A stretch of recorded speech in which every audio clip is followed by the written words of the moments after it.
Hello, and welcome to the Be Courageous podcast, where we ask the courageous questions about life, faith, hope, love, all the things. I am your host, Phillipa Williams, and I'm also the curator of content for the blog GodandYou.org. Thank you for hanging out with me today. Let's get right to it. This is an interesting question, but I think it's one that we need to ask every once in a while. Are you ready for some tenderness? Your voice is the sound you are here on this earth to make. It is your best expression of you, where you demonstrate your value. It is the motivation behind your vision, the reason you identify and operate your vessel, and the purpose for which you drive your vehicle towards the future.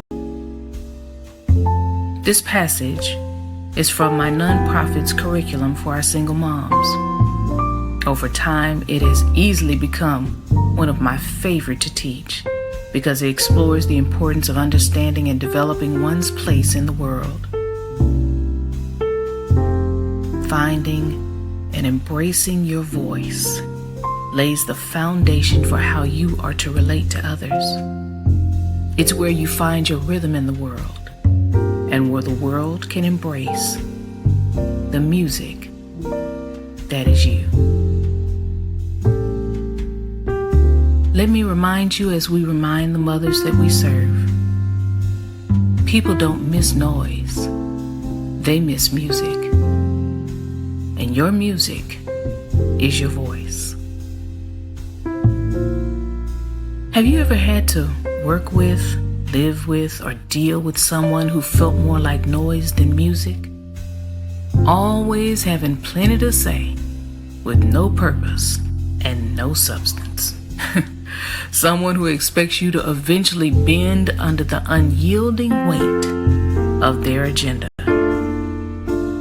Ugh. Noise makes my ears ring just thinking about it. 1 Corinthians 13:1 reads, "If I speak in the tongues of men or of angels, but do not have love, I am only a resounding gong or a clanging cymbal." The Apostle Paul presents this text to demonstrate to the Corinthian church how we, the church, the body of Christ, should use our spiritual gifts in the context of God's sacrificing love versus our own self-righteousness. 1 Corinthians 12:31b, "And yet I will show you a most excellent way." God has called you to steward your time and your attention. If you don't take measures to own it, someone else will.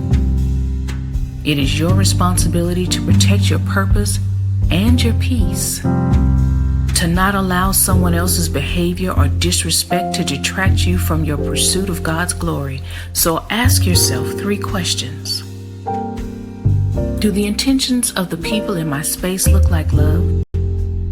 1 Corinthians 13:4, "Love is patient, love is kind. It does not envy, it does not boast, it is not proud."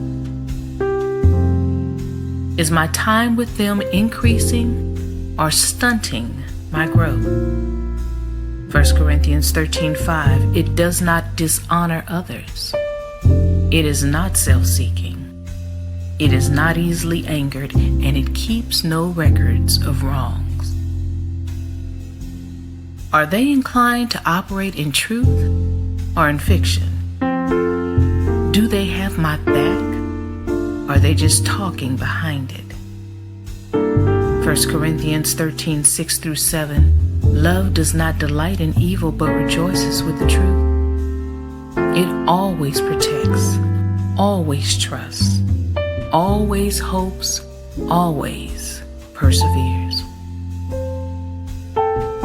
It's amazing how an instrument can be used in one context for music and another for noise. The word symbol is mentioned 16 times in the New International Version of the Bible, and in all those instances, except in 1 Corinthians, it is used to help describe the orchestration of music, love songs, as praises unto God. Only the tenderness of a godly love can turn what would normally be considered noise into music. Just as you should look like love, so should the people you surround yourself with. That's something I can live with. So think about it. If someone's voice is not in rhythm with God's flow, will it ever be in rhythm with yours? Aren't you ready for some tenderness? There is a more excellent way. Choose music, not noise. All right, guys. Thank you for hanging out with me today. I pray that you be brave enough to kill the noise in your life and bold enough to make music, because that is what it means to be courageous. And you know what the deal is. If you want to keep the conversation going, I'm good with that. You know I do. Check out today's bonus blog links in the show notes. And to receive notifications about the latest pod, blog, or bonus content, be sure to follow the Be Courageous podcast on this platform or subscribe at godinYou.org. That's God, the letter N, YOU.org. And until next time, take care.